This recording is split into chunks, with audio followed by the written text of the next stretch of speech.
نحمده ونصلي على رسوله الكريم. أما بعد فأعوذ بالله من الشيطان الرجيم. بسم الله الرحمن الرحيم. وقضى ربك ألا تعبدوا إلا إياه وبالوالدين إحسانا. وقال تعالى في مقام آخر: وَإِذْ أَخَذْنَا مِيثَاقَ بَنِي إِسْرَائِيلَ لَا تَعْبُدُونَ إِلَّا اللَّهَ وَبِالْوَالِدَيْنِ إِحْسَانًا. وقال تعالى في مقام آخر: وَاعْبُدُوا اللَّهَ وَلَا تُشْرِكُوا بِهِ شَيْئًا وَبِالْوَالِدَيْنِ إِحْسَانًا.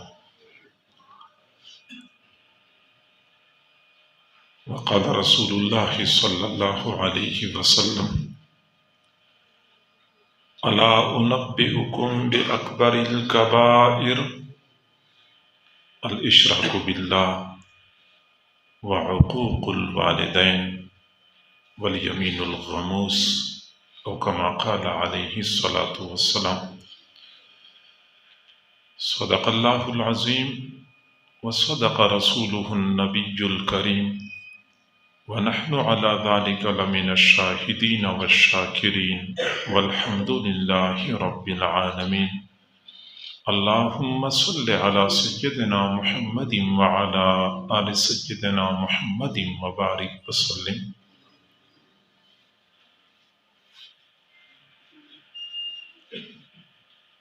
اللہ تعالیٰ نے ہمیں زندگی گزارنے کا جو دستور عطا فرمایا ہے اسے ہم دین اسلام کہتے ہیں۔ دین اسلام بنیادی طور پہ دو قسم کے حقوق کی ادائیگی کا نام ہے: اللہ کے حقوق اور بندوں کے حقوق۔ اللہ کا ہم پر حق یہ ہے کہ ہم اللہ کو ایک مانیں، اللہ کے ساتھ کسی کو شریک نہ بنائیں، اور زندگی کے تمام امور میں اللہ کے حکموں کی پیروی کریں۔ یہ اللہ کے ہم پر حقوق۔ بندوں کے حقوق کی فہرست طویل ہے۔ والدین کے اولاد پر کیا حقوق ہیں، اولاد کے والدین پر کیا حقوق ہیں، میاں بیوی کے ایک دوسرے پر کیا حقوق ہیں، بھائی کے بھائی پر، پڑوسی کے پڑوسی پر کیا حقوق ہیں۔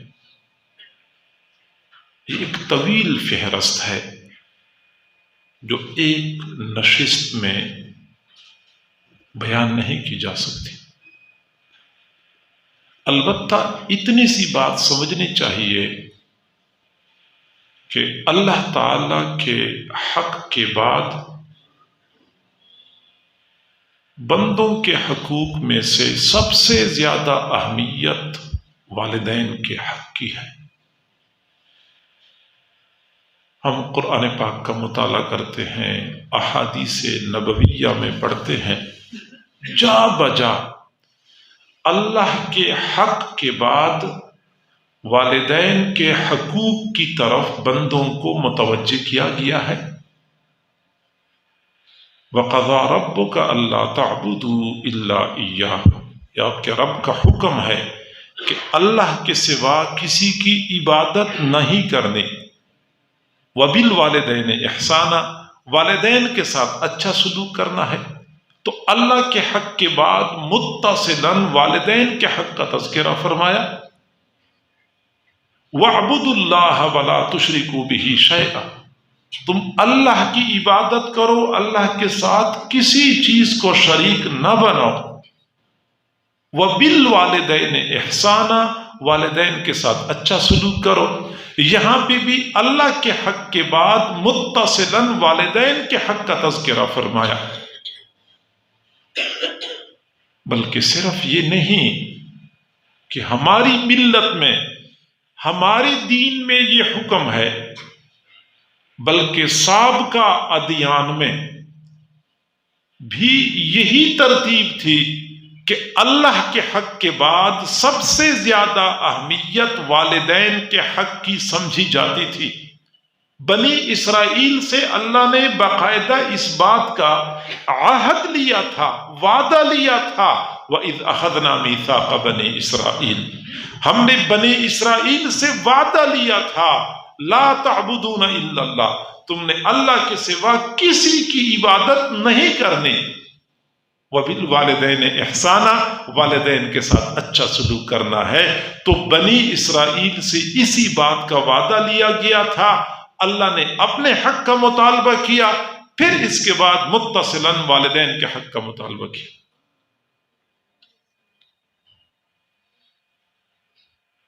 حضور صلی اللہ علیہ وسلم سے پوچھا گیا، ای الاعمال احب الی اللہ تعالی، اللہ تعالیٰ کے ہاں سب سے زیادہ پسندیدہ عمل کون سا ہے؟ قال الصلاۃ علی وقتها، مقررہ وقت پر نماز پڑھنا۔ پوچھا گیا ثم ای، اس کے بعد کون سا عمل زیادہ پسندیدہ ہے؟ قال بر الوالدین، والدین کے ساتھ اچھا سلوک کرنا۔ یہاں پہ بھی اللہ کے حق کے بعد متصلاً والدین کے حق کا تذکرہ فرمائے۔ بلکہ میں اگلی بات عرض کروں کہ شریعت مطہرہ نے جب جرائم اور گناہوں کی ترتیب بنائی ہے تو اس میں بھی اسی ترتیب کو مد نظر رکھا ہے کہ والدین کا حق ادا، اللہ کا حق ادا نہ کرنے کے بعد سب سے بڑا گناہ والدین کا حق ادا نہ کرنا ہے۔ آپ صلی اللہ علیہ وسلم نے ایک موقع پر فرمایا، الا انبئکم باکبر الکبائر، میں تمہیں بڑے بڑے گناہوں کے بارے میں نہ بتاؤں؟ ایک ہوتا ہے گناہ، دوسرا ہوتا ہے گناہ کبیرہ، تیسرا ہوتا ہے اکبر الکبائر۔ وہ اکبر الکبائر کا معنی یہ ہے کہ جو گناہ کبیرہ ہیں ان میں سب سے بڑا گناہ، میں تمہیں اکبر الکبائر کے بارے میں نہ بتاؤں؟ الاشراک باللہ، اللہ کے ساتھ شریک بنانا، وعقوق الوالدین، اور والدین کی نافرمانی کرنا۔ بالکل وہی ترتیب ہے کہ سب سے بڑا گناہ اللہ کا حق ادا نہ کرنا ہے، اور اس کے بعد پھر بڑا گناہ والدین کا حق ادا نہ کرنا۔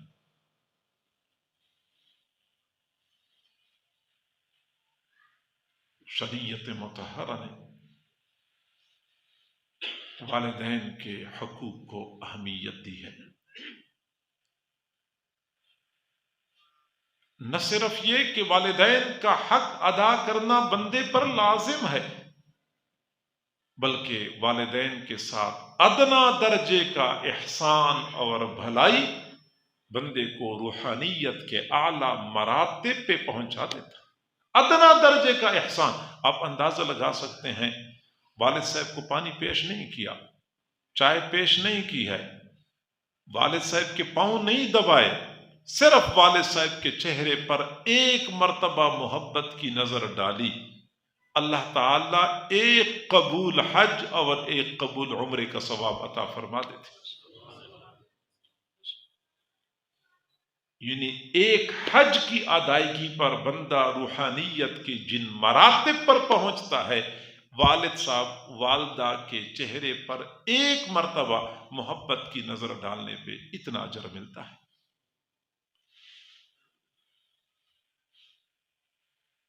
ہم کئی مرتبہ عمرہ کرنے جاتے ہیں، حج کرنے جاتے ہیں کہ ہمیں اللہ کی رضا نصیب ہو جائے۔ حرمین شریفین میں، مسجد حرام میں، مینا مزدلفہ عرفات میں، صفا مروہ پہاڑیوں پہ ہم بھاگ بھاگ کے اپنے اللہ کو تلاش کر رہے ہوتے ہیں، اللہ کی رضا کو تلاش کر رہے ہوتے ہیں۔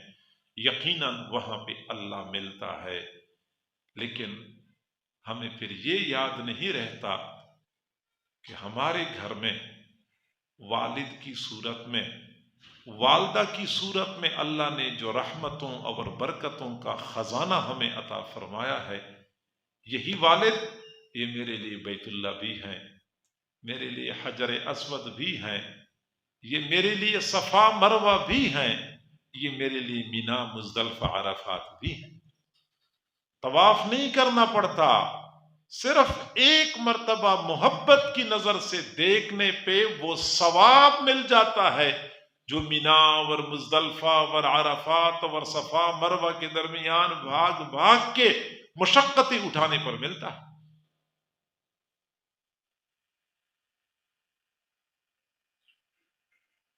سعادت مند ہوتے ہیں وہ لوگ جو اپنے والدین کو ان کی زندگی میں پا لیتے ہیں اور ان کے وجود مسعود سے فائدہ اٹھاتے ہیں، غنیمت سمجھتے ہیں، ان کی خدمت کر کر کے اپنے پیارے اللہ کو راضی کرتے ہیں۔ والدین دونوں کے حق کی اہمیت ہے، لیکن اگر کوئی سوال کر لے کہ والد کا حق مقدم ہے یا والدہ کا حق مقدم ہے، تو اصول یاد رکھیں۔ حضور صلی اللہ علیہ وسلم سے صحابی نے سوال کیا، من احق الناس بحسن صحبتی، اللہ کے نبی میرے حسن سلوک کا لوگوں میں سب سے زیادہ حقدار کون ہے؟ قال امک، آپ کی والدہ۔ صحابی نے پھر پوچھا ثم من، اس کے بعد؟ قال امک، آپ کی والدہ۔ پھر پوچھا ثم من، اس کے بعد کون زیادہ حقدار ہے؟ قال امک، آپ کی والدہ۔ اور چوتھی مرتبہ فرمایا ابوک، آپ کے والد۔ تو شروع میں 3 مرتبہ والدہ کا تذکرہ فرمایا، چوتھی مرتبہ والد کا تذکرہ فرمایا۔ اسی سے علماء نے ایک مسئلہ مستنبط کیا کہ مجموعی طور پہ والدہ کا خیال زیادہ رکھنا ہوتا ہے والد کی بنسبت، لیکن فقہا نے قدر تفصیل بیان فرمائی ہے کہ ہم جو والدین کے ساتھ حسن سلوک کرتے ہیں اس کا تعلق شفقت اور خدمت کے ساتھ ہے یا تعظیم اور احترام کے ساتھ ہے۔ اگر شفقت اور خدمت ہے تو والدہ مقدم، اگر تعظیم اور احترام ہے تو والد مقدم۔ میرے پاس ایک تکیہ ہے، میں یا والد کو دے سکتا ہوں یا والدہ کو دے سکتا ہوں۔ اب کسی کو تکیہ پیش کرنا یہ تعظیم ہے، احترام ہے۔ میں گاڑی میں والدین کو لے کے جا رہا ہوں، فرنٹ سیٹ پہ یا والد کو بٹھا سکتا ہوں یا والدہ کو بٹھا سکتا ہوں۔ تو فرنٹ سیٹ پہ کسی کو بٹھانا اس کا تعلق تعظیم اور احترام کے ساتھ ہے تو والد کا حق مقدم ہے۔ میرے پاس ایک کرسی ہے، کرسی پر والد کو بٹھا سکتا ہوں یا والدہ کو بٹھا سکتا ہوں تو والد کا حق مقدم ہے، یہ تعظیم ہے۔ خدمت اور شفقت میں پھر والدہ کا حق مقدم ہے کہ میرے پاس ایک گلاس پانی ہے، میں والد کو دے سکتا ہوں یا والدہ کو دے سکتا ہوں، یا میں پہلے کس کو پیش کر سکتا ہوں، تو پھر والدہ کا حق مقدم ہوتا ہے والد سے۔ تو تعظیم اور احترام میں والد مقدم، خدمت اور شفقت میں والدہ مقدم سمجھی جاتی ہے۔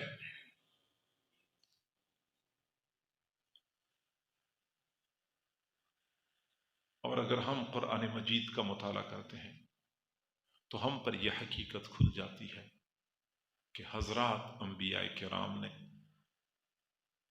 اپنی حیات مبارکہ میں والدین کی تعظیم اور خدمت کا حق ادا کیا تھا۔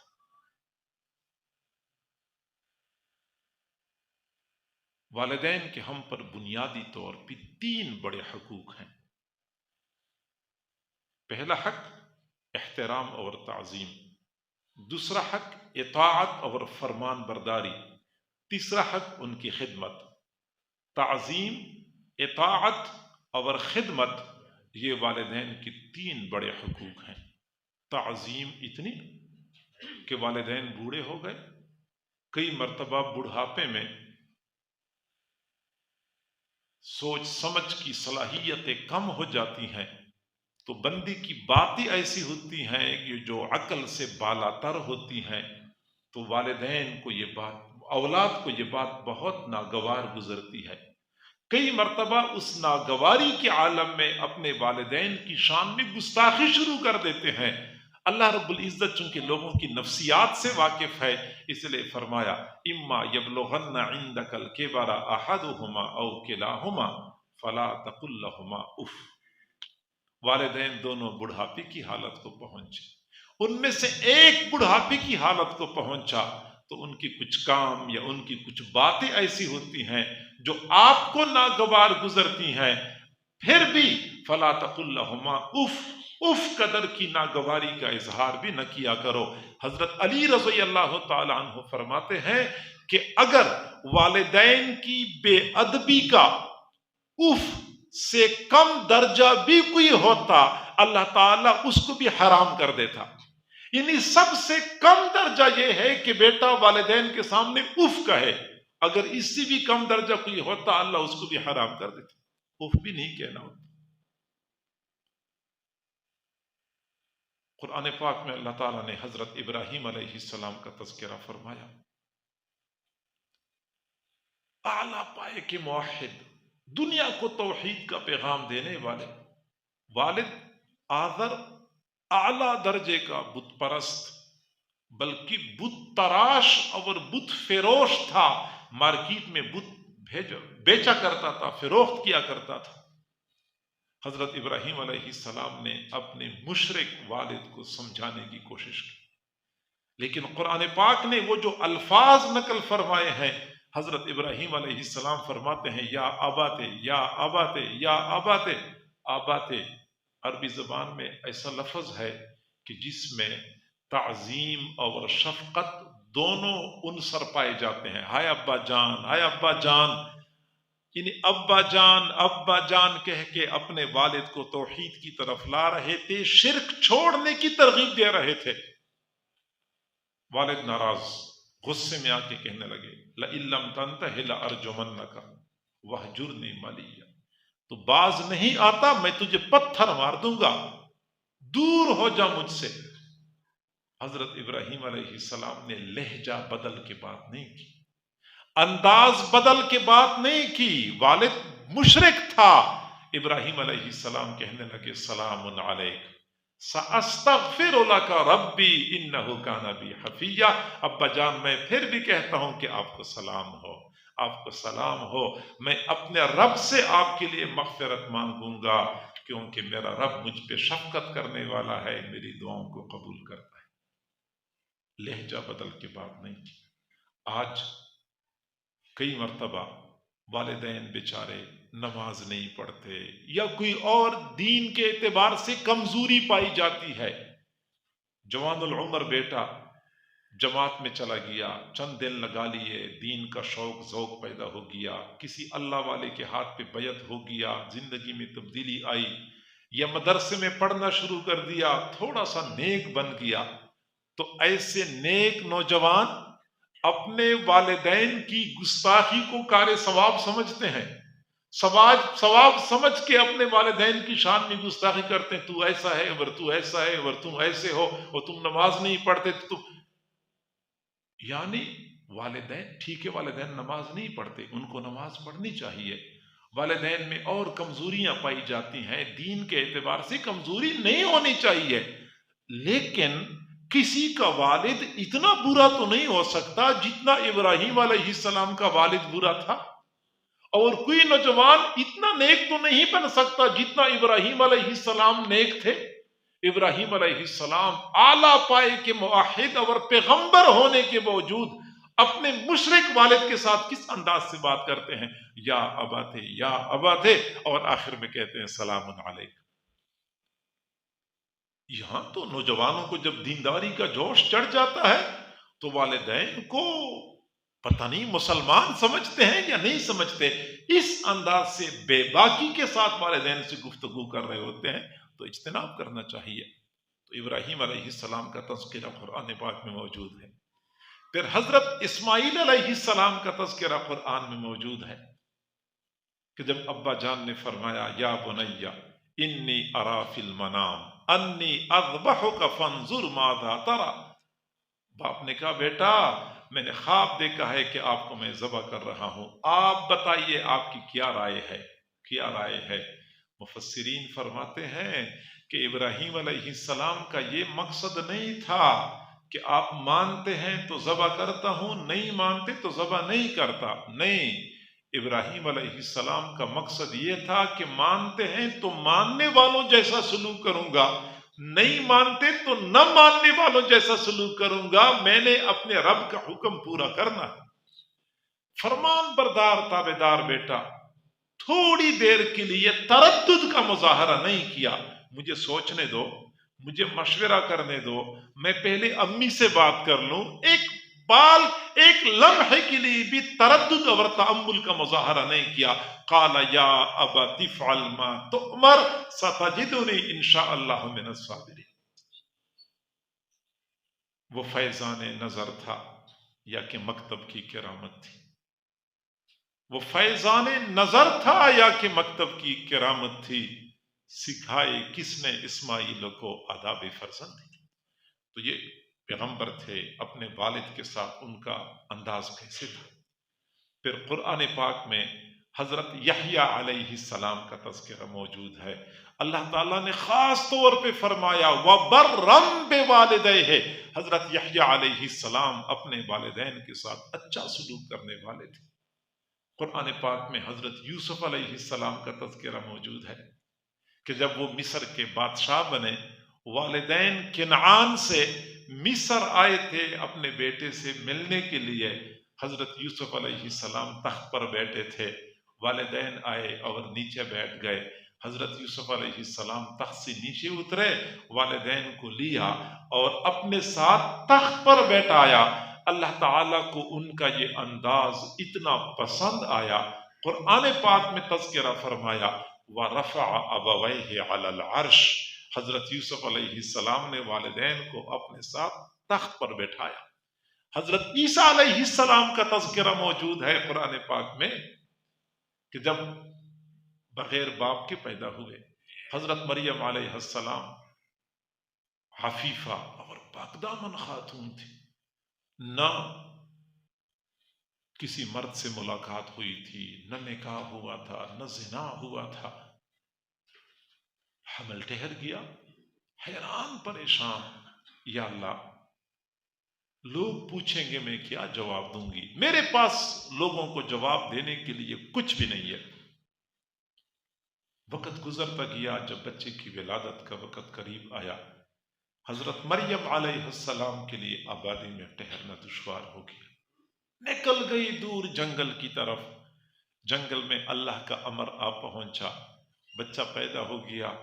حضرت مریم علیہ السلام سوچ رہی تھی کہاں جاؤں، بستی میں جاتی ہوں، لوگ پوچھیں گے بچہ کہاں سے آیا، میرے پاس جواب دینے کے لیے کچھ بھی نہیں ہے. لیکن عورت ذات کسی اور طرف جا بھی نہیں سکتی.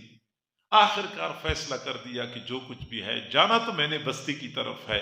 چنانچہ بچے کو گود میں اٹھایا، بوجھل قدموں کے ساتھ، ہزار خدشات دل میں لیے ہوئے بستی کی طرف چل پڑی.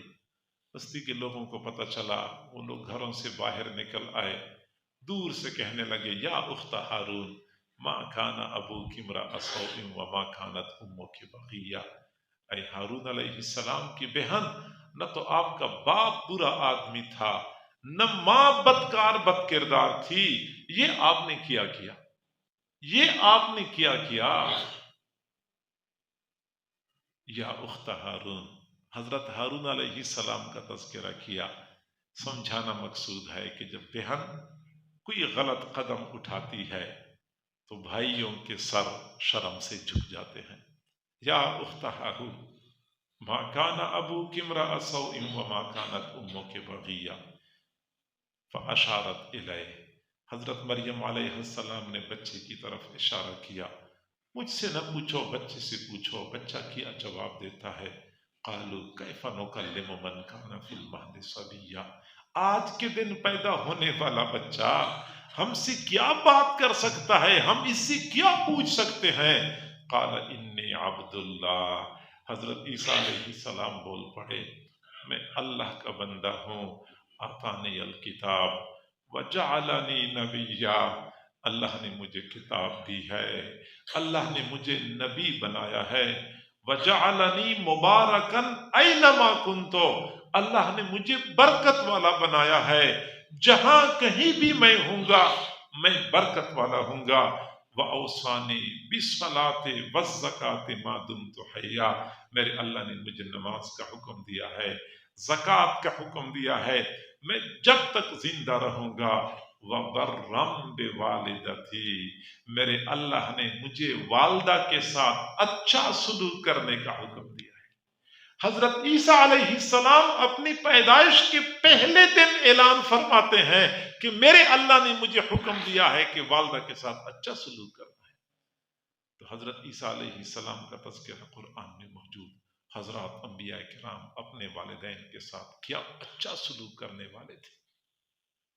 تو والدین کا پہلا حق تعظیم، راستے پہ چلتے ہوئے کبھی ان سے آگے نہ چلیں، کسی مجلس میں بیٹھتے ہوئے والدین سے اوپر کی جگہ پہ نہ بیٹھیں، بلکہ والدین کو اوپر بیٹھائیں اور ان کے قدموں میں بیٹھنا اپنے لیے سعادت سمجھیں۔ گاڑی میں سفر کرتے ہوئے ان سے اگلی سیٹ پہ نہ بیٹھا کریں، کھانا کھاتے ہوئے پانی پیتے ہوئے کبھی ان سے آگے نہ بڑھیں کہ پہلے کھانا شروع کر دیں، پہلے خود پانی پئیں بعد میں والدین کو پیش کریں۔ کبھی والدین کے ساتھ لہجہ بدل کے بات نہ کریں، اونچی آواز سے بات نہ کریں۔ حضرت ابو الدرداء رضی اللہ تعالیٰ عنہ اپنی والدہ کے ساتھ گفتگو فرما رہے تھے، کوئی غصہ نہیں تھا، کوئی جلال نہیں تھا، بے دھیانی میں آواز بلند ہو گئی۔ بعد میں ان کو احساس ہو گیا کہ والدہ کے ہوتے ہوئے میں نے آواز کو بلند کر لیا، یہ تو بہت غلط کیا میں نے۔ والدہ سے معافی مانگی، اللہ سے معافی مانگی، لیکن چین نہیں آیا، سکون نہیں ملا، یہاں تک کہ بازار گئے، 2 قیمتی غلام خریدے، وہ غلام آزاد کر لیے، تب ان کو اطمینان ہو گیا کہ اب اللہ نے میرا جرم معاف کیا ہوگا۔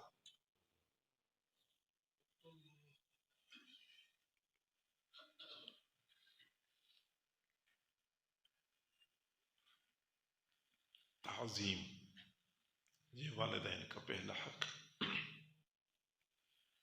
اطاعت اور فرمان برداری، والدین کا حکم ماننا ہوتا ہے۔ اطاعت کس قدر ضروری ہے؟ حضور صلی اللہ علیہ وسلم کے صحابی حضرت عبداللہ بن عمر رضی اللہ تعالی عنہما، حضرت عبداللہ بن عمر کو حضرت عمر نے فرمایا کہ اپنی بیوی کو طلاق دے دو۔ حضرت عبداللہ بن عمر نے اپنی بیوی کو طلاق دینے میں تردد کا مظاہرہ کیا، نہیں دے رہے تھے۔ والد نے پھر کہا بیوی کو طلاق دے دو، انہوں نے طلاق دینے میں تاخیر کر لی۔ پھر حضرت عمر رضی اللہ تعالیٰ عنہ نے حضور صلی اللہ علیہ وسلم کو شکایت کی، تو حضور صلی اللہ علیہ وسلم نے حضرت عبداللہ بن عمر کو بلایا اور فرمایا اطیع اباک وطلقها، اپنے والد کی اطاعت کر لو اور بیوی کو طلاق دے دو۔ والد کا حکم مان لو اور بیوی کو طلاق دے دو۔ دوسرے مقام پہ آپ صلی اللہ علیہ وسلم نے فرمایا وَلَا تَعُقَّنَّ وَالِدَيْكَ، اپنے والدین کی نافرمانی نہیں کرنی۔ وَإِنْ أَمَرَاكَ أَن تَخْرُجَ مِنْ أَهْلِكَ وَمَالِكَ، اگرچہ آپ کے والدین آپ کو حکم دے دیں کہ اپنے اہل و عیال کو چھوڑ دو، بے شک اہل و عیال کو چھوڑ دو، اپنا کام کاروبار چھوڑ دو، لیکن والدین کی بات ماننی۔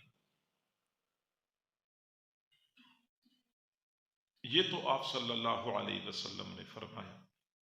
تاہم دوسری جانب شریعت مطہرہ کا ایک اصول ہے کہ کسی بھی بندے کی ایسی اطاعت نہیں کرنی جس میں شریعت کے حکم کی خلاف ورزی لازم آئے۔ لا طاعت لمخلوق فی معصیت الخالق، مخلوق کی اطاعت نہیں کرنی ہوتی، ایسی اطاعت کی جس میں اللہ کی نافرمانی لازم آئے۔ وَإِن جَاهَدَاكَ عَلَىٰ أَن تُشْرِكَ بِي فَلَا تُطِعْهُمَا وَصَاحِبْهُمَا فِي الدُّنْيَا مَعْرُوفًا۔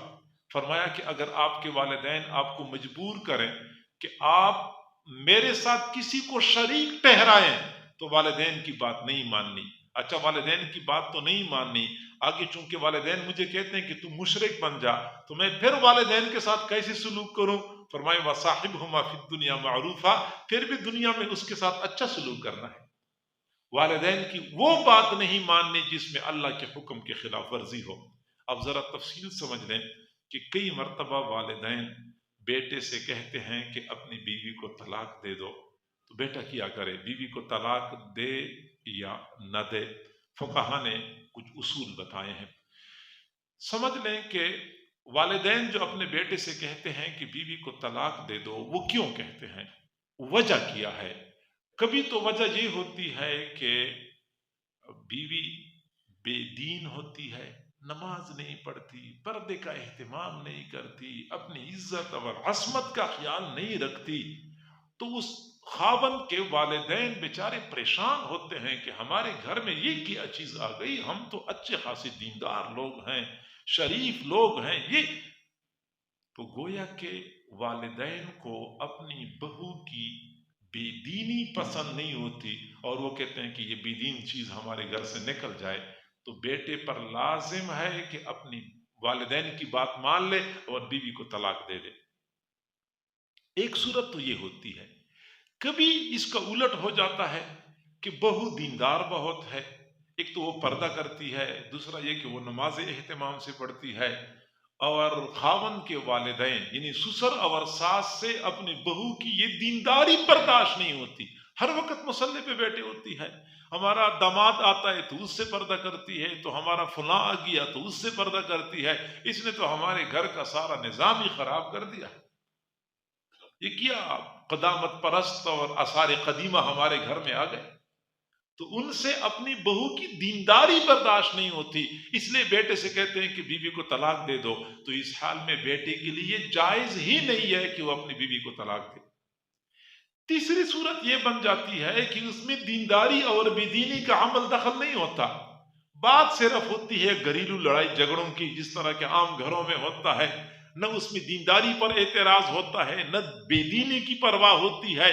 سسر اور ساس کو ان کو صرف یہ مسئلہ ہوتا ہے کہ اس نے ہمارے بیٹے پہ قبضہ کر لیا اور اس نے بیٹے کو مٹھی میں لیا ہوا ہے اور یہ ہماری خدمت نہیں، یہ چند ایک امور ہوتے ہیں جس پہ جھگڑا چل رہا ہوتا ہے۔ اسی وجہ سے والدین بیٹے سے کہتے ہیں کہ اپنی بیوی کو طلاق دے دو۔ اب بیٹے کو چاہیے کہ حالات کا جائزہ لے لے، وہ یہ دیکھتا ہے کہ اگر میں اس بیوی کو طلاق دے دوں تو ابھی تو میری عمر بھی تھوڑی ہے، اللہ کا دیا ہوا مال پیسہ بھی ہے، پرسنالٹی بھی ہے، مجھے اور رشتہ مل جائے گا، مجھے اور رشتہ مل جائے گا، کوئی مسئلہ نہیں میرے مستقبل کا، تو والدین کی بات مان لے، اللہ اس کو اور اچھی بیوی دے دے گا۔ اور اگر وہ سمجھتا ہے کہ ابھی تو میری عمر بھی ڈھل گئی ہے، مال پیسہ بھی نہیں ہے، غربت اور تنگی بھی ہے، اگر اس کو میں نے طلاق دے دی تو مجھے دوسرا رشتہ نہیں ملے گا، رشتہ نہیں ملے گا تو گناہ میں مبتلا ہونے کا خطرہ ہے، پھر ایسی صورت میں والدین سے معذرت کر لے، اور والدین کو بھی چاہیے کہ وہ اپنے بیٹے کی مجبوری کو سمجھے، بیٹے کو ایسا حکم نہ دے۔ بہرحال مجموعی طور پہ والدین کی اطاعت اور فرمان برداری کا ہمیں حکم دیا گیا ہے۔ حضرت ابراہیم علیہ السلام اور حضرت اسماعیل علیہ السلام کا واقعہ صحیح بخاری شریف میں موجود ہے کہ ابراہیم علیہ السلام شام میں رہتے تھے، حضرت اسماعیل علیہ السلام مکہ مکرمہ میں رہتے تھے۔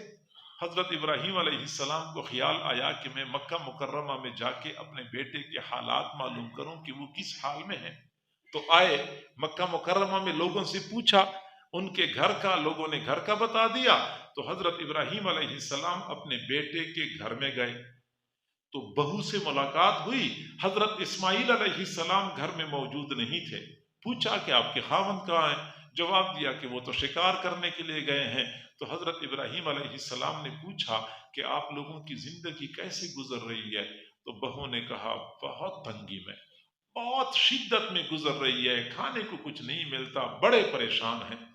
حضرت ابراہیم علیہ السلام نے اپنی بہو سے کہا، بہو نے نہیں پہچانا تھا کہ میری سسر ہے، بہو کو فرمایا کہ میں واپس جا رہا ہوں، جب آپ کے خامند آ جائیں تو ان کو میرا سلام کہہ دینا، اور ان سے کہہ دینا کہ دروازے کی چوکھٹ کو تبدیل کر لے۔ حضرت ابراہیم علیہ السلام واپس تشریف لے گئے۔ حضرت اسماعیل علیہ السلام جب گھر میں آئے تو بیوی سے پوچھا، کچھ ان کا اندازہ ہو گیا، بیوی سے پوچھا کہ ہمارے گھر میں کوئی آیا تو نہیں تھا؟ بیوی نے جواب دیا کہ ایک بزرگ تشریف لائے تھے، کوئی معزز لگ رہے تھے، کوئی نیک متقی لگ رہے تھے۔ تو پوچھا کہ کچھ کہا تو نہیں ہے؟ بیوی نے کہا کہ انہوں نے دو باتیں کی ہیں، ایک تو آپ کے لیے پیغام بھیجا، سلام بھیجا ہے، اور دوسرا یہ پیغام دیا ہے کہ دروازے کی چوکھٹ کو تبدیل کر لے۔ تو حضرت اسماعیل علیہ السلام نے فرمایا کہ یہ میرے والد صاحب تھے، انہوں نے مجھے حکم دیا ہے کہ بیوی کو طلاق دے دے، لہٰذا تو میکے چلی جا، بیوی کو طلاق دے دی۔ پھر حضرت اسماعیل علیہ السلام نے دوسری جگہ پہ شادی کر لی، نکاح کر لیا۔ حضرت ابراہیم علیہ السلام کچھ عرصے کے بعد پھر تشریف لائے اور اپنے بیٹے سے ملنے کے لیے، لیکن جب مکہ مکرمہ پہنچے، اپنے بیٹے کے گھر میں گئے، دیکھا بہو تو وہ نہیں ہے، کوئی اور بہو آئی ہے۔ البتہ حضرت اسماعیل علیہ السلام گھر میں موجود نہیں تھے، تو بہو سے پوچھا کہ اسماعیل علیہ السلام کہاں پہ ہیں؟ اس نے جواب دیا وہ کہیں شکار کرنے کے لیے گئے ہیں۔ اچھا تمہاری زندگی کیسی گزر رہی ہے؟ ہماری زندگی بڑی اچھی گزر رہی ہے، اللہ کا شکر ہے، بہت راحت میں ہیں، بہت کشادگی میں ہیں، بہت آسانی میں ہیں۔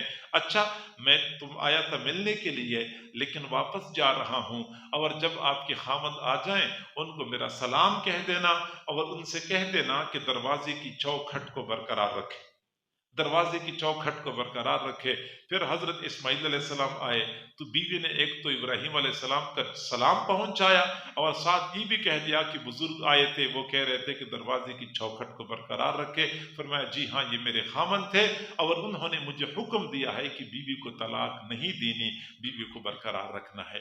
تو دو باتیں ہمیں سمجھ میں آ گئیں، ایک تو یہ کہ جب پہلی مرتبہ حضرت اسماعیل علیہ السلام کے پاس اپنے والد کا حکم پہنچا کہ بیوی کو طلاق دے دے، تو انہوں نے طلاق دینے میں تردد اور تأمل کا مظاہرہ نہیں کیا۔ دوسری بات ہمیں یہ سمجھ آ رہی ہے کہ یہ دونوں بیویوں میں بنیادی فرق کیا تھا۔ وہ پہلی بیوی ناشکر گزار تھی، اور دوسری بیوی شکر گزار تھی، کہہ رہی تھی کہ ہم بہت اچھی زندگی میں ہیں، راحت میں ہیں، آسانی میں ہیں۔ وہ پہلی کے بارے میں فرما دیا کہ اس کو طلاق دے دے، اور دوسری کے بارے میں فرما دیا کہ اس کو برقرار رکھے۔ تو معلوم ہوتا ہے کہ جو ناشکر گزار بیوی ہوتی ہے وہ اس قابل نہیں ہوتی کہ اس کو اپنے گھر میں رکھا جائے۔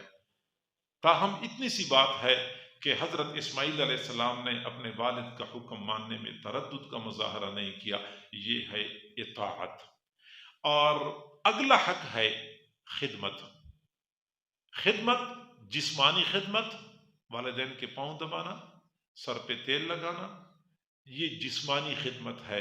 اگر کسی کو موقع مل جائے تو وہ سعادت مند بندہ ہوتا ہے، اس کو چاہیے کہ سعادت کے اسباب سے فائدہ اٹھائے اور اپنے والدین کی خدمت کرے، یا کھانے پینے کے حوالے سے اپنا مال پیسہ اپنے والدین پر خرچ کرنے کے حوالے سے کمی کوتاہی نہ کرے، جتنا ہو سکتا ہے اپنے والدین کی خدمت کرے۔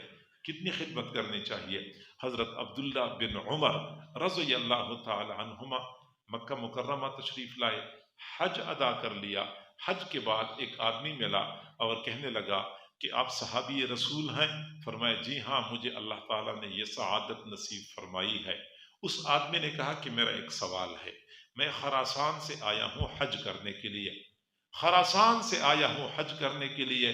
جب حج کرنے کے لیے گھر سے نکلا تو میری والدہ نے کہا کہ بیٹا میرا بھی دل کرتا ہے کہ میں بھی حج کرنے کے لیے چلی جاؤں، لیکن میرے پاس کوئی سواری نہیں تھی کہ اپنی والدہ کو سواری پہ سوار کرا کے حج کرنے کے لیے لے آتا۔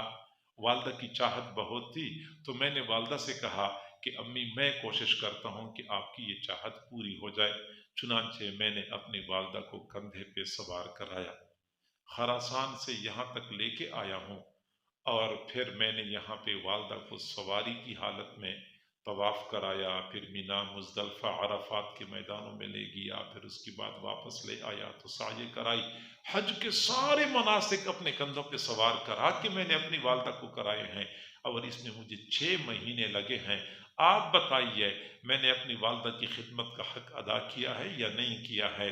حضرت عبداللہ بن عمر رضی اللہ تعالی عنہما نے جواب دیا کہ جب بچہ ماں کے پیٹ میں ہوتا ہے، کبھی کبھار ماں کے پیٹ میں حمل کی وجہ سے درد کی ٹھیس اٹھتی ہے، ابھی تک آپ نے ایک ٹھیس کا بھی حق ادا نہیں کیا ہے، کیونکہ ماں نے تو آپ کو 9 مہینے پیٹ میں اٹھائے رکھا اور آپ نے 6 مہینے اسے کندھے پہ اٹھائے رکھا ہے. اب آپ کہتے ہیں کہ میں نے حق ادا کیا ہے. اتنا آسانی سے حق ادا نہیں ہوتا. لہذا والدین پر اگر اپنا مال خرچ کرنا پڑے تو پھر کمی نہیں کرنی چاہیے. کئی مرتبہ بیٹوں کے پاس اللہ کا دیا ہوا سب کچھ ہوتا ہے، اپنی اولاد پہ خرچ کرنے کی باری آئے، اپنی بیوی پہ خرچ کرنے کی باری آئے، بڑے سخی بن جاتے ہیں، بڑے کھلے دل والے بن جاتے ہیں، لیکن بوڑھے والدین پر خدمت کو خرچ کرتے وقت ان کے دلوں کو تالے لگ جاتے ہیں. حضرت محمد بن سیرین رحمہ اللہ تعالی مشہور تابعی ہیں، بڑے اعلیٰ پائے کے محدث تھے. والدہ نے کہا، بوڑھی والدہ تھی، کہ بیٹا جمار کھانے کو دل کرتا ہے. جمار یہ کھجور کے جو اوپر سرا ہوتا ہے بالکل وہاں پہ سفید گودا ہوتا ہے، گابھا کہتے ہیں اس کو. یہ انسان کے سر میں جس طرح دماغ ہوتا ہے، کھجور اور انسان کے درمیان بہت ساری چیزوں میں مشابہت اور مماثلت ہے، اور انسان کے سر میں اوپر دماغ ہوتا ہے، اسی طرح کھجور کے بالکل اوپر کے سر میں یہ سفید گودا ہوتا ہے جس کو عربی زبان میں جمار کہتے ہیں. ہمارے ہاں اس کا کھانے کا رواج نہیں ہے، عرب لوگ اس کو بہت شوق سے کھاتے ہیں، لیکن مسئلہ یہ ہے کہ جمار کھانے کے لیے پورا درخت ضائع نہیں کرنا ہوتا. جب کبھی درخت گرانے ہوتے ہیں، باغ کو ختم کرنا ہوتا ہے، پھر کہیں جا کے لوگ اس کے سر کو کاٹ کے جمار کھاتے ہیں، کیونکہ اگر ایک مرتبہ جمار نکال دیا تو پھر دوبارہ وہ درخت مر جاتا ہے، پھر وہ مزید جینے کے قابل نہیں ہوتا. درخت مر جاتا ہے، جس طرح کہ انسان کے سر کے دماغ کو چوٹ لگ جائے تو بس انسان بیکار ہو جاتا ہے.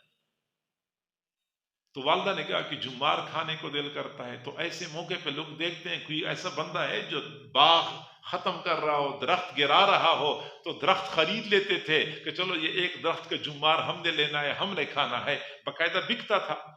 تو محمد بن سیرین رحمہ اللہ نے بصرہ میں دیکھا شاید کوئی ہو جہاں مجھے جمار مل جائے، لیکن کہیں نہیں ملا.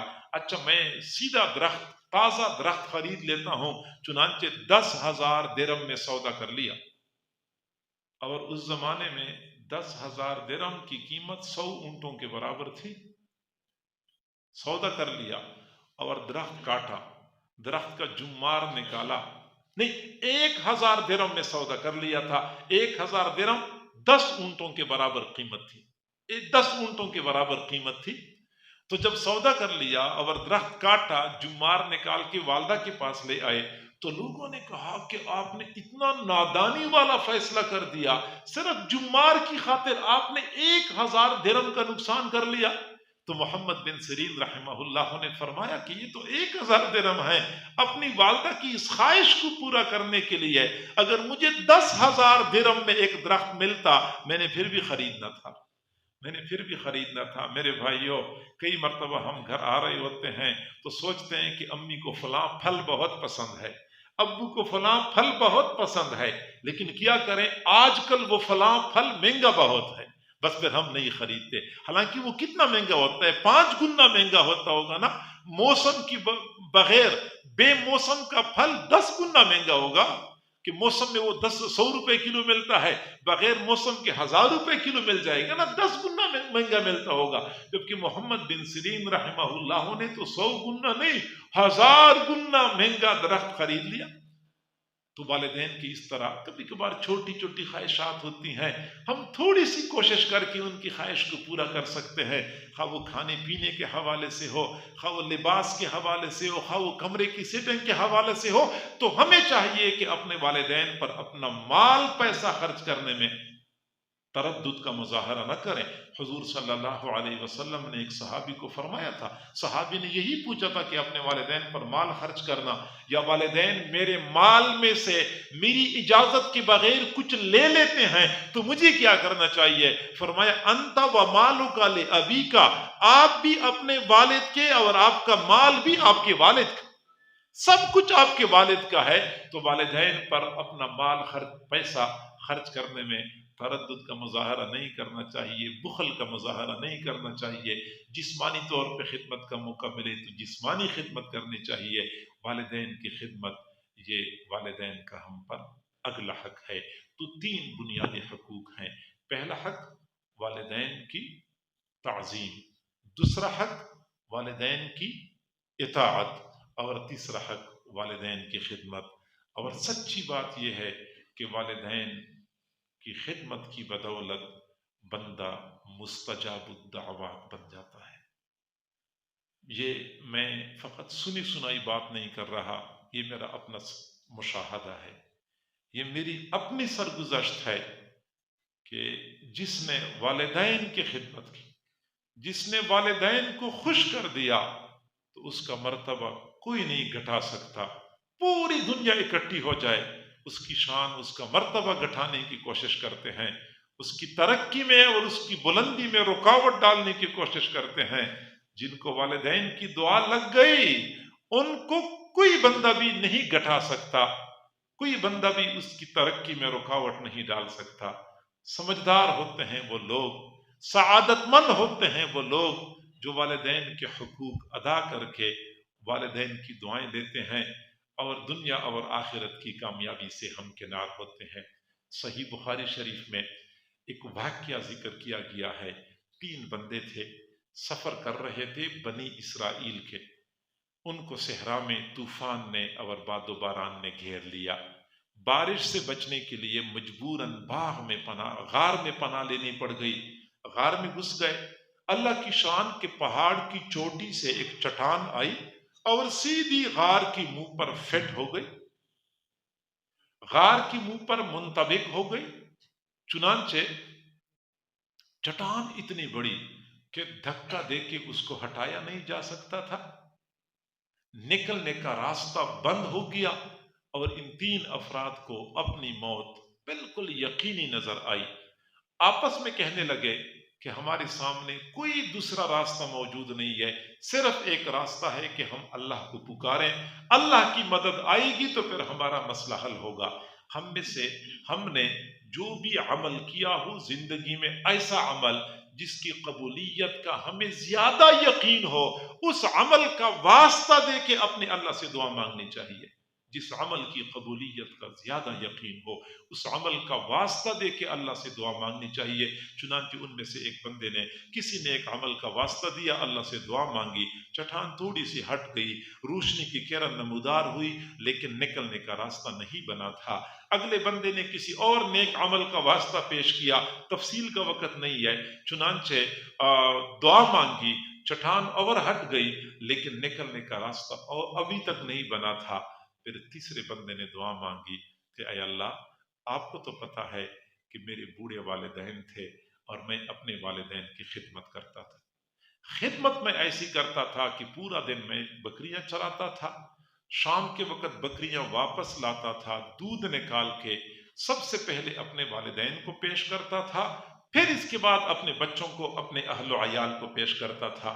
اللہ، پھر تجھے تو پتا ہے کہ ایک دن بکریاں چراتے چراتے مجھے دیر ہو گئی، جو میں رات کو گھر پہنچا تو میں نے جلدی جلدی بکریوں کا دودھ نکالا کہ میں اپنے والدین کو سب سے پہلے پیش کر دوں، لیکن جب میں والدین کے کمرے میں پہنچا تو میرے والدین سو گئے تھے۔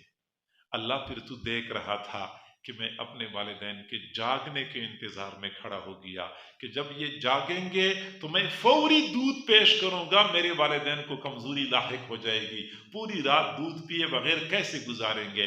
میں والدین کے جاگنے کا انتظار کر رہا تھا، میرے چھوٹے چھوٹے بچے میرے پاؤں میں لوٹ پوٹ ہو رہے تھے، مجھ سے دودھ مانگ رہے تھے، لیکن میں نے کہا کہ والدین سے پہلے اپنے بچوں کو نہیں پلاؤں گا۔ اللہ، پھر میں نے پوری رات کھڑے ہو کے والدین کے جاگنے کا انتظار کیا۔ اللہ اگر میں نے یہ عمل تیری رضا کے لیے کیا ہے تو ہماری مشکل حل کر دے، چٹان ہٹا دے اور نکلنے کا راستہ بنا دے۔ صحیح بخاری شریف کی روایت ہے کہ چٹان ہٹ گئی اور تینوں افراد کے لیے نکلنے کا راستہ بن گیا۔ والدین کی خدمت کی بدولت، والدین کی خدمت کی بدولت بندہ مستجاب الدعوات بن جاتا ہے۔ بلکہ والدین اگر کسی کو دعا دیں، باقاعدہ بخاری شریف کی روایت ہے کہ 3 بندوں کی دعا کبھی رد نہیں ہوتی، ان میں سے ایک والد کی دعا اپنی اولاد کے بارے میں کبھی رد نہیں ہوتی۔ والد کی دعا، ہم کئی مرتبہ والدین بھی غلطی کرتے ہیں کہ اپنی اولاد کے لیے پیر صاحب سے دعا کرواتے ہیں، مولانا صاحب سے دعا کرواتے ہیں، قاری صاحب سے دعا کرواتے ہیں۔ ٹھیک ہے، دوسروں سے دعا کروانی چاہیے، لیکن والدین کو یہ پتہ ہونا چاہیے کہ اولاد کے بارے میں جتنی جلدی ان کی دعائیں قبول ہوتی ہیں، کسی اور کی دعائیں اتنا جلدی قبول نہیں ہوتی۔ ان کو چاہیے کہ اپنی اولاد کے لیے اللہ سے مانگے، رو رو کے مانگا کریں، اولاد کے مقدر بدل جائیں گے۔ پرانے زمانے میں ایک نوجوان تھا، بڑا بدکار بد کردار تھا، لیکن والدہ کا بڑا فرمان بردار تھا۔ چنانچہ اپنی والدہ کی خدمت کرتا تھا، تمام تر گناہوں کے باوجود اور برے اعمال کے باوجود۔ رات کا وقت تھا، والدہ نے بیٹے کو نام لے کے پکارا، بیٹا۔ بیٹا بھاگتا ہوا گیا، امی کیا مسئلہ ہے؟ بیٹا پیاس لگی ہے، پانی پلا دو۔ بیٹا گیا پانی لینے کے لیے، پانی کا پیالہ بھرا اور بھاگتا ہوا آیا کہ امی کو پانی پیش کروں، لیکن امی کو کی آنکھ لگ گئی تھی۔ بیٹے نے سوچا کہ میں جگاتا ہوں، مناسب نہیں ہے، امی کی نیند خراب ہو جائے گی، پانی یہاں پہ رکھ لیتا ہوں، جس وقت امی کی آنکھ کھل جائے گی خود بخود پانی پی لے گی۔ نہیں، یہ بھی مناسب نہیں ہے، مجھے چاہیے کہ والدہ کے ہاتھ میں پانی کا پیالہ پیش کروں۔ چنانچہ میں انتظار کرتا ہوں، جس وقت امی کی آنکھ کھلے گی میں پانی کا پیالہ پیش کر دوں گا۔ چنانچہ اس نوجوان نے انتظار کیا، گھنٹہ، 2 گھنٹے، 3 گھنٹے، سردیوں کی لمبی رات تھی، پوری رات کھڑے ہو کر اس نے اپنی والدہ کے جاگنے کا انتظار کیا۔ تہجد کا وقت تھا، والدہ کی آنکھ کھل گئی تو والدہ نے اپنے بیٹے کے لیے دعا مانگی۔ جب دیکھا کہ میرا بیٹا پانی کا پیالہ ہاتھ میں پکڑے کھڑا ہے تو دعا مانگی کہ اے اللہ، یہ میرا وہ بیٹا ہے جس نے خدمت کر کر کے میرا دل خوش کر دیا ہے، تو اس کو اپنے مقربین میں شامل فرما دے۔ اللہ تعالیٰ نے اس نوجوان کو اپنا مقرب بنایا اور آج کی دنیا اس نوجوان کو بایزید بستامی کے نام سے جانتی ہے۔ جی ہاں، والدین کی دعائیں اولاد کے حق میں قبول ہوتی ہیں، لہٰذا اولاد کو چاہیے کہ اپنے والدین کی خدمت کریں۔ بلکہ شریعت نے تو یہاں تک بھی کہہ دیا ہے کہ والدین دنیا میں ہوں تو حسن سلوک کریں، والدین دنیا سے چلے جائیں تو پھر بھی حسن سلوک کرنا چاہیے، یعنی والدین کے لیے ایصال ثواب کرتے رہیں، والدین کو برابر کا حصہ گھر میں دیا کریں۔ چند دن پہلے کی بات ہے، میرا ایک جاننے والا ہے، اس نے مجھے بتایا کہ میرے والد صاحب کا انتقال ہوا تو میں نے بڑے انصاف کے ساتھ اپنے بہن بھائیوں میں سب میں برابر میراث میں حصہ تقسیم کر دیا۔ تو ایک ایک بھائی کو اتنے لاکھ ملے اور ایک ایک بہن کو اتنے لاکھ ملے اور امی کو اتنے لاکھ ملے، کئی سارے لاکھ بتا رہا تھا۔ تو میں نے کہا ابو کو کتنے لاکھ ملے؟ اس نے کہا کہ ابو تو فوت ہو گئے ہیں۔ میں نے کہا جی ہاں، فوت ہو گئے ہیں تو اس کا حصہ ختم ہو گیا ہے، ابو کے لیے آپ نے کوئی حصہ نہیں رکھا۔ اور جس نے پوری زندگی محنت کر کر کے کمایا، آپ لوگوں کی خاطر پسینہ بہایا، بھاگ بھاگ کے کام کیا، اتنا کچھ آپ لوگوں کے لیے اکٹھا کر دیا، اب آپ کہتے ہیں ایک اتنے لاکھ فلاں کو مل گئے اور اتنے لاکھ اس کو مل گئے، اور جنہوں نے محنت کی تھی اس کے لیے آپ لوگوں نے تھوڑا حصہ بھی نہیں رکھا۔ تو میں نے کہا کم از کم آپ اپنے بہن بھائیوں سے مشورہ کر لیتے، امی سے مشورہ کر لیتے کہ ہم سارے بڑے ہیں، سب کے پاس اللہ کا دیا ہوا بہت کچھ موجود ہے، تو کیوں نہ جتنا ایک بھائی کو مل رہا ہے اسی کے برابر ہم اپنے ابو کے لیے الگ کر دیں، کسی مسجد میں دے دیں، کسی مدرسے میں دے دیں، غریب غربا پر تقسیم کر دیں، اپنے ابو کا بھی حصہ رکھ لیتے۔ اگرچہ میراث تو وارثوں کا حق ہوتا ہے، لیکن اگر وارث سارے بالغ ہوں تو پھر وہ سارے مل کے مشترک طور پہ یہ فیصلہ کر دیں کہ ہم اپنے ابو کے لیے اپنی امی کے لیے اتنا حصہ الگ کر دیتے ہیں، تو بالکل جائز ہے، بلکہ اچھا طریقہ ہے۔ یا وارثوں میں سے کوئی ایک وارث یہ کہہ دے کہ میں اپنے حصے میں سے اتنا اپنے ابو کے لیے دے دیتا ہوں، تو اپنے ابو اور اپنی امی کا بھی حق بنتا ہے۔ بلکہ میں تو کئی مرتبہ دوستوں سے کہا کرتا ہوں کہ والدین دنیا سے چلے جاتے ہیں، لیکن ان کا اپنے گھر میں حصہ پورا کی پورا ہونا چاہیے، اپنے والدین کے لیے حصہ رکھا کریں۔ جن کو اللہ تعالیٰ نے استطاعت دی ہوئی ہے، کمی کوئی نہیں ہے، اگر والد صاحب زندہ ہوتے تو پورے دن میں وہ کتنا 3 ٹائم کھانا کھاتے تھے، تو 2-3 ٹائم چائے پیتے تھے، اس پہ کتنا خرچہ ہوتا ہے، جتنا بھی خرچہ ہوتا تھا روزانہ اسی حساب سے آپ خرچہ الگ کر دیا کریں۔ گھر میں ایک چھوٹا سا ڈبہ رکھ لیں، یہ امی کا حصہ ہے اور یہ ابو کا حصہ ہے، اس طریقے سے ایک ڈبے میں روزانہ کی حساب سے ابو کا حصہ ڈال دیا کریں، ایک ڈبے میں امی کا حصہ ڈال دیا کریں۔ چلو میں کہتا ہوں کہ پورے کھانے کے برابر کا خرچہ آپ نہیں ڈالتے، دوائیوں کے خرچے آپ نہیں ڈالتے، آپ کا جو 10ویں کلاس میں بیٹا پڑھتا ہے اس کو روزانہ جو آپ جیب خرچ دیتے ہیں، کرائے کے پیسے اس کے علاوہ ہوتے ہیں، فیس اس کے علاوہ ہے، جو بچے کو جیب خرچ دیتے ہیں، 50 روپے دیتے ہیں، 100 روپے دیتے ہیں، کم از کم اپنے 10ویں جماعت کے بیٹے کے جیب خرچ کے برابر تو آپ اپنی امی کے لیے ڈال سکتے ہیں نا۔ یہ میری امی کا حصہ ہے روزانہ کا 100 روپے، یہ میرے ابو کا حصہ ہے روزانہ کا 100 روپے، اور گھر میں یہ حصہ تو کم از کم ان کا ہونا چاہیے۔ مہینے بعد 3000 4000 5000 بن گئے ہیں، مسجد میں دے دیں، مدرسے میں دے دیں، یوں گویا کہ والدین کا حصہ آپ کے گھر میں اسی طرح جاری و ساری رہے گی جب تک وہ زندہ ہوتے ہیں۔ تو حسن سلوک، جب وہ دنیا سے چلے جاتے ہیں تو پھر بھی حسن سلوک اسی طرح برقرار رہنا چاہیے۔ والدین کے قبور کی زیارت پہ جانا چاہیے، قبور کی زیارت کر لیا کریں، والدین کے لیے بیٹھ کے ایصال ثواب کر لیا کریں، تو قیامت کے دن ہم ان لوگوں میں شامل ہوں گے جو والدین کے فرمان بردار اور اطاعت گزار ہوتے ہیں۔ اللہ تعالی ہم سب کو سمجھنے اور عمل کرنے کی توفیق عطا فرمائے۔ وآخر دعوانا ان الحمد للہ رب العالمین۔ دعا کرتے ہیں۔